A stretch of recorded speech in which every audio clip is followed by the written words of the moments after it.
The following program is being presented to you by a community producer. The statements, views, and opinions expressed are not necessarily those of ALC-TV or the City of Avon Lake.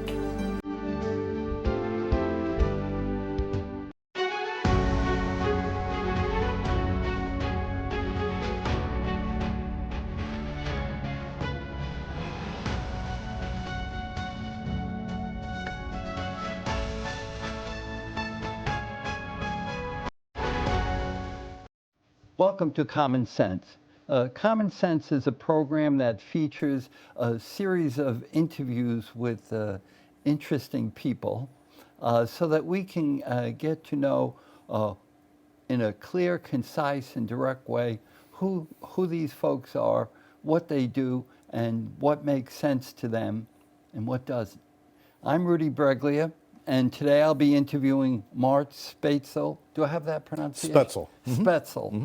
Is that like the German noodle? The German noodle, okay. Yeah, yes, sir. Former police chief of Bay Village, present council member for Ward 3, and now candidate for Avon Lake Mayor. Mark, thank you for your service and welcome to the Common Sense Well, thank show. you, Rudy. It's an honor to be here. Appreciate it. Okay, thanks.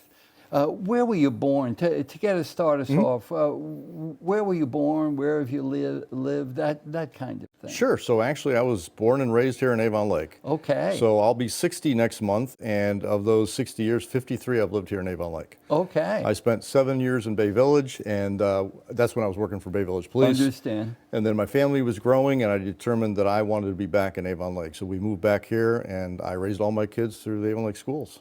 Okay. Why did you pursue a career in law enforcement? Well, when I was in high school, I actually knew I was probably going to want to be a police officer. I admired and respected the career. I knew police officers here in Avon Lake. My grandfather was a police officer here in Avon Lake. A role model, huh? Absolutely. My brother was a police officer. My cousin was a police officer. So it was in the family a little bit. And so after that, I went off to college, and that's where my desire really kicked off. Okay. Tell us about the steps in your career. Sure. So I went to Lorain County Community College after I graduated from high school. Okay. I got a 2-year degree in police science. After that, I went to Ohio University. I transferred there to get my bachelor's degree. Okay. And then while I was down there, actually during college period, I was taking civil service tests for a police department. And I went to OU to get my bachelor's degree in criminal justice. And while I was there, Bay Village Police called. I had taken their civil service test. Okay. And so I was hired by Bay Village Police in 1985. They then sent me to the Ohio State Highway Patrol Academy down in Columbus, and I completed that. And so throughout my career of almost 35 years, I was a patrol officer, I was a patrol sergeant, I was a detective lieutenant, and then finally, before I retired, I was the police chief. And while I was there, I got my bachelor's degree at Baldwin Wallace. I finished that. Okay. I also attended the FBI National Academy in Washington, in Quantico. And then I also attended the Police Executive Leadership School. And those are things that really have helped me throughout my career, even as a council person and hopefully as a future mayor. Okay. Tell us about an interesting case in the Bay Village Detective Bureau. Sure. Well, probably the most interesting is also, the worst one was the abduction and murder of Amy Mahalovic. Agree with that. So that happened October 27th, 1989. I was working, actually I worked that day, and started the investigation along with all the patrol officers, and over 50 FBI agents started working on that case almost immediately. Years later, when I became in charge of the Detective Bureau, I inherited the case from the former detective lieutenant, and so for about 22 years, that was a case that I had up. And I think the hardest thing I had to do when I retired was retire without that being solved. So that still kind of sticks with me. Very sad, very sad set of circumstances, and it's very unfortunate. But everybody continues to work on it, and hopefully someday it'll be solved. But that's probably the most, intriguing and certainly the most horrific crime that we ever had in Bay Village and have worked on. Mm-hmm. What were your primary responsibilities when you were a police chief? Sure. The primary responsibility, of course, is the safety of the community, safety and security of the community. And the way you do that is through enforcement, you do that through prevention, and you do that through community engagement. And then also you have to lead and manage your department, which means you're in charge of budgeting, you're in charge of training, personnel management, policies and procedures. everything to do with the police department. So it's a lot of responsibility, but I relished in the fact that I was able to make a difference. And so while there's a lot of responsibility, it's also very rewarding at the same time. The buck stops here. It right? does. It does. Yes. Okay. What were some examples of improvements that you made in the police department when you were chief? Sure. I think probably the most significant was a complete reorganization of the police department. So for over 50 years, we operated in a certain way. We didn't Okay. have civilian dispatchers. We had our most senior officer generally was a dispatcher. And it didn't make sense to me to pay a lieutenant, a lot of money to sit at the desk. He can't do his job, but he can answer phones. And so I came up with a plan to reorganize, and we were very top heavy on the police department. So, and my desire was to get more officers out on the road and have civilian dispatchers, and then have the supervisors do their job and sergeants out on the road. So I came up with a plan that actually enabled that to happen. And I'm still very proud of that today because it involved flattening our structure. It involved getting one additional officer on the road for every shift, getting a school resource officer, civilian dispatchers, sergeants, supervisors on the road, and an increase in community engagement. So all those things were very positive. Why did you decide to become an Avon Lake Council member? Well, when I retired in June of 20 from the police department as the police chief, Right. I was only 57 years old. I had started very early. When I was hired by Bay Village, I just turned 22 years old, so I was able to retire early, but I wasn't ready to retire. Understand. So, and I love my community. I love what I do here. And I had been volunteering throughout my time with Bay Village Police here in Avon Lake as a coach or, well, I did a lot of coaching, very active in my church and other civic organizations, but it wasn't the same. And I felt like I, again, didn't want to retire, but I wanted to use my experience and knowledge that I gained of 35 years in municipal government and administration and put it to use in Avon Lake. And when Gary Izzo unfortunately had to step down from his position, Yep. I applied for the job and I got it, and I was very happy to do that. And I had great role models in Bay Village that were councilmen, so I had some experience working with them, and they really gave me a flavor for what to expect. So I think it was a natural progression, really, just to come back and serve my community. Understand. How long have you been a council member? 3 years. Okay. What best prepared you for being a council member? I think some of the things I mentioned, just the volunteer service. As a police officer, you're kind of a problem solver. I have a very pragmatic, logical personality, and I think that helps because you Okay. get complaints, right? Yeah. And as you can imagine, as a police chief, I got my share of complaints. I and see. so Yes. I got used to dealing with those. And I actually enjoyed working with the public and helping them out with their issues or their problems and that kind of servant leadership. So in doing all that, I think that's, again, just a natural progression of what I wanted to do. And I think that, coupled with my administrative experience being in Bay Village and working with all the other city departments and the mayor, gave me an insight into the administration. So as your council, we legislate and appropriate. We don't administer, but I had the background of administration, so I could understand what the departments and the mayors were presenting to us. Okay. Why did you decide to run for mayor? I think some of it is the same reason I think I decided to run for council. Okay. So many of the same reasons. I wanted to serve my community. I love the community. I wanted to bring my knowledge and experience to it, but I think there's a passion there also to serve at a higher level. Okay. And I will say that council's great, but you can't administer as a council member. And that's really where my heart is to being an administrator. Okay. And I recognize that sitting on the council seat, there was other things I felt like we could do, and I can't do it from the council Right. seat. You really need to be in an administration. And so the combination of that, I think, is what led me to run. Okay. What makes a good mayor? There's an old adage, you manage things and you lead people, right? And I think a mayor has to have the ability to do both. And I have over probably 38 years now of experience doing both of those things. Okay. And then on top of that, again, you have to have that knowledge and experience. And I have, 30 years in management and administration, and then I've got the experience on both sides, both being a council person and an administrator. Okay. And then I think layered over all that, again, is that you have to have a passion for the job. You really have to want to help your residents and serve them. And again, I go back to that servant leadership, which has been so important in my life, is just serving the public. I enjoy doing that. I enjoy solving problems for people, and that's just been my career. Okay, yeah. What plans do you have for the old power plant? That's a good question, the way it's phrased, because I've walked door to door in campaigning, and everybody has a plan. It's like, if you're you got a plan, everybody's got a plan, right? And I'll tell you mine. No, yeah, no, everybody's it's all got right. one. I think what it is I have a vision. If somebody tells you they have a plan, then what they're doing is they're leaving out all the other stakeholders that have something to say about that. Okay. And I would never be as presumptuous to say that I have the plan, right? Because it involves collaborating with other people and working with other people to make sure it's what our community and what our demographic wants. So I will tell you what my vision is. My vision is to have, and let's talk about the north side, because that's the important part, right? North of Lake Road, between the lake. My vision, of course, is to have that 3,100 feet of lakefront open to the public. Wow. So we can all go down Okay. there and enjoy it. We only have really 2 spots right now on Lake Erie. And I can't think of any other place along Lake Erie anywhere where there's private ownership and all of a sudden there's an opportunity to have 3,100 feet of it open to the public. So this is a unique opportunity we have to take advantage of. But at the same time, we have the ability to put some housing there, some commercial there, some restaurants there. I just picture myself sitting in a nice restaurant overlooking the lake, having a nice steak dinner, or maybe coming off the lake, docking my boat, coming up, having a meal, and going back out on the lake. That's my vision of what we can do there. And again, it's going to take a collaboration with all the stakeholders, which again, the community is probably one of the bigger stakeholders in this whole thing, because it's got to Right. work. We have to be able to support it. We have to go to the restaurants, we have to go to the retail. And then it also, you got to work with the developers, the local officials, county officials, state officials.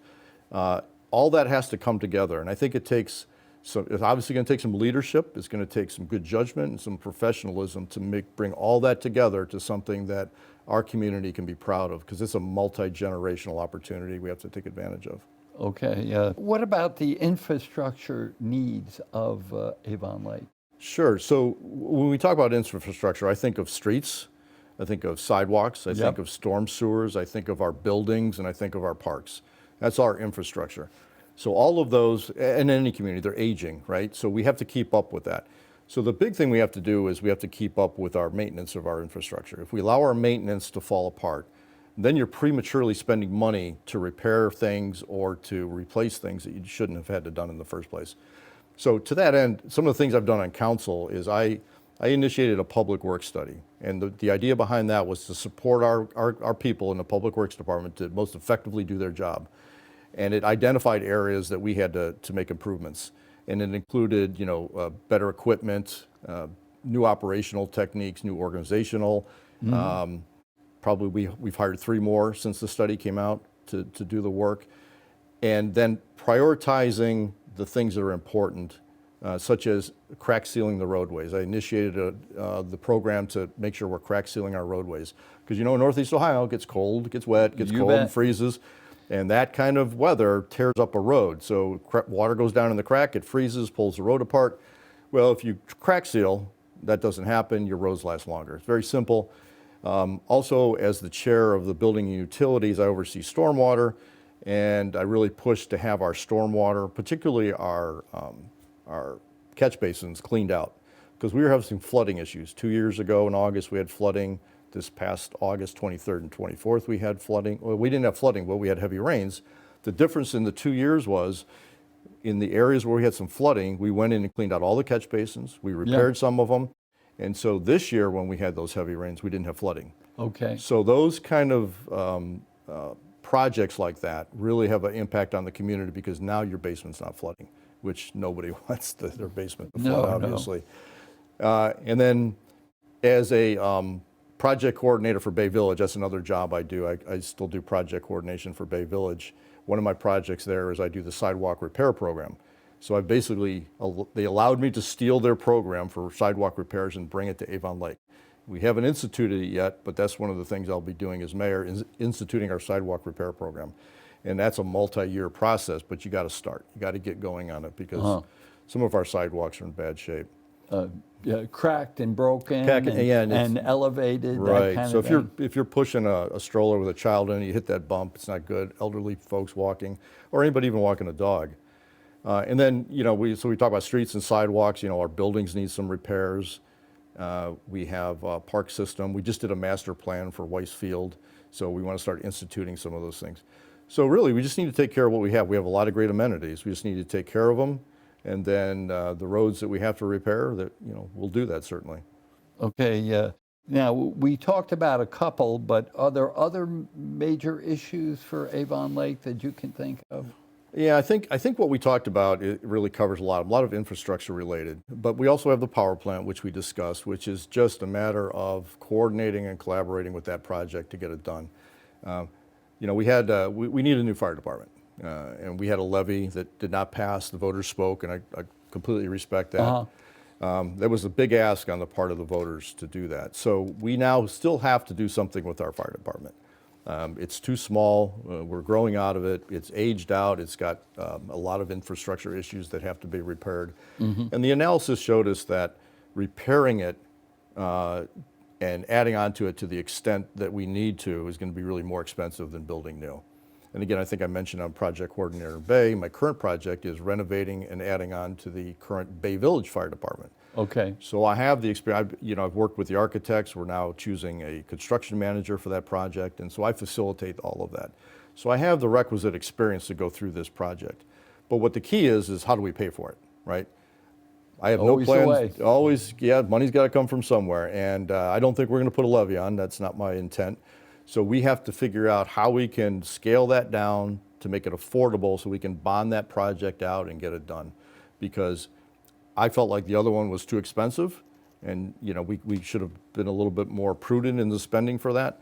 But so we can do that, and I think we can bond it out. And I've been talking with our finance director about how much leeway do we have in our debt service that we can afford to do that. Okay. And it may take a couple of years to get that going. But again, I think our fire department deserves to have a place where they don't have to sleep on couches at night because there's too many people. True. Yeah, so we want to support that, but we want to do it in a without raising taxes. We want to be able to do that in a very, financially responsible manner. Okay. What general improvements could Avon Lakers expect in the near future if you become mayor? Well, I think they're going to. Hopefully, we're going to see some improvements at Weiss Park. We're going to see the Alps get built. Okay. I think we're going to see some road improvements. I think we're going to see some action happening on the power plant. That is expected to be completely torn down and ready for development by August of '25, so that's during the term. In the meantime, I'm sure developers will be chosen, will be involved in the process because we have planning and zoning capabilities. So there'll be a lot going on there. I think people will see some changes there as well. I think you're going to see some improvements in your sidewalks, and so there'll be a lot of that front-facing things that people will see, but also what's going to happen, I think, as far as improvements, is just going to be operational. Things that the public doesn't necessarily see, but improve the service to the community through better organization, better procedures, some strategic planning, instituting best practices. Okay. Things that we need to do more of, again, just to be careful with the tax dollars and get more out of those tax dollars. And it just involves planning and coordination. Okay. Do you anticipate the city acquiring land for public use or investment while you're mayor? That's a really good question because other communities have done this. They'll buy up property, consolidate it, sell it to a developer in the hopes that it is an economic tool, right? So we never want to take that off the table. And we've looked at that. I say we, the council and administration, have looked at a couple opportunities like that. And we actually have one going on right now that does that. It's kind of an opportunity where we own some land, they want to buy some land, and we can do a deal to make a benefit to us and a benefit to the business owner. Certainly the power plant's going to be like that. We have the opportunity to take control of that lakefront, whether we purchase or lease or whatever, and then the rest will be developed. So that's another opportunity. A third one that's currently on the books is the Redwood School. Okay. So if the Avon Lake School levy passes, then the city of Avon Lake has the opportunity to buy Redwood School for $500,000. Okay. Which is almost 17 acres of property, and it's a building that, while may need some maintenance, it's still a great building. We can then move our recreation department into there, expand our programming. We can move our senior center into there because where it's currently housed at the old firehouse, it's limited size. Right. And that limited size limits the ability for us to do programming because you only have so much space. We'd have unlimited space at Redwood. so we could expand our senior programming. And then we would have more meeting rooms as well. You think about where do civic groups go to meetings? Well, they come here to the library, which is a great place. Right. But there's only so many. There we would have many meeting rooms. So civic groups could use that, nonprofits, cities. We could really expand our ability to have meetings and collaborate with schools and libraries and the community there. Okay. How can Avon Lakers support your efforts? Do you need volunteers for your campaign? Well, yeah, I think there's always a need for volunteers. I think that any campaign, and campaign is not my most favorite thing I've ever done in my life, but we've got a pretty good team, but we could always use more volunteers to help out. Absolutely. Okay. How can someone get in touch with you? This will appear on the bottom of the screen. Okay, sure. So they can contact me directly by my phone, which is available, which is 440-823-8789. That's my cell phone number. Okay. They can reach out to me through my email address, which is Spaetzel, the number 4, mayor.com. So spaetzelformayor.com. Or they can go to my website, Spaetzel for Mayor. I'm sorry, my email was spaetzelformayor@gmail.com. Okay, all right. My website is spaetzelformayor.com. So they can reach out any which one of those ways and contact me. And really, I've had a lot of contact from people asking questions. So they'll email me or they'll go through the website and contact me and asking questions. And I love that. I mean, hearing from the community is vitally important to elected officials to know what direction we need to go in. And again, I don't want to be presumptuous to assume I have all the answers on what we should do. I certainly do not. And it's important to have the public input into that process. Okay. Well, in summary, what makes sense to you and what doesn't? What makes sense? I tell you what makes sense to me is that Avon Lake is a community of families. In my vision, and this goes back a little bit, but my vision for Avon Lake is to make Avon Lake the premier lakefront community for families. Okay. And by families, I mean extended families, not just those with children, but extended families all the way up to our seniors. And I think what makes sense to me is why people move to Avon Lake. This is what makes sense to me, because it's a safe community, it's got great schools, and we still maintain that small town feel with relatively low taxes. When you put all that together and people say, I want to move to a community that has those things, this is what Avon Lake offers. And so it makes it a great destination. So that makes sense to me. Okay, well, thank you, Mark. And thank you for watching. Please give us feedback on the show. There will be emails on the bottom of the screen, and so you could ask questions and make comments. We're certainly interested in having people on the show. If you know interesting people, please provide us their contact information, and we'll proceed from there. And remember, seatbelts save lives.